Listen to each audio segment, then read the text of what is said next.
I was 14 at the time, and I was visiting my brother down at Shreveport, Louisiana. He was in the military at the time. His friends came by and they were like, "Hey, can we take your brother to a lake or something and get him out? Because I know he's been here, blah blah blah."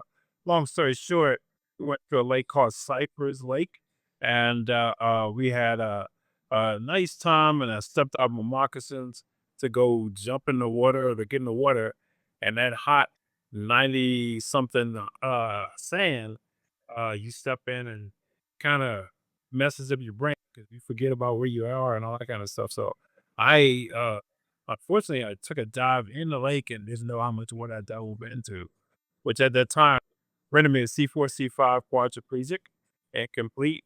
And that was, like I said, 44 years ago. Man, I was a kid.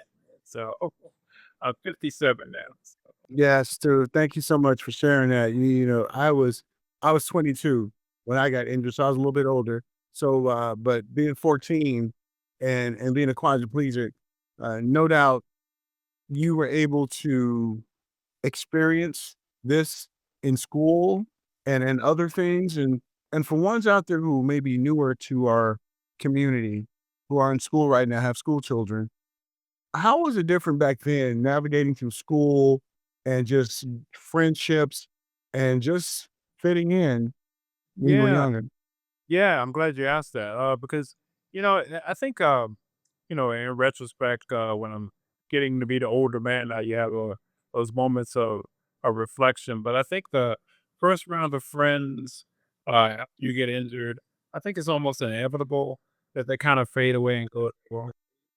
And it makes room for that second wave of good friends, of the friends that know you as Stewart in the wheelchair. So because you almost kind of lose the identity of when you were walking, not in a way that you don't remember, but they don't necessarily remember. And then things come into your life that they can't necessarily relate to. So always be prepared for the change that may come. So, but yeah, that first year, navigating school, I probably, if we had all these smartphones and things that transcribe, I probably would have been a better student. Like I said, learning is a little bit differently when you don't really have your hand and turn to the book. So um, it was different. But as far as socializing, I had a great time. First year, I was people would see my wheelchair and it would be empty, but I would have my friends pick me up out of the wheelchair, and we would go over to Haynes Point and leave the chair there. So my senior year of high school, people thought I was walking because they would see the chair. They didn't see me around. So, but I was with my friends in the car, gone. So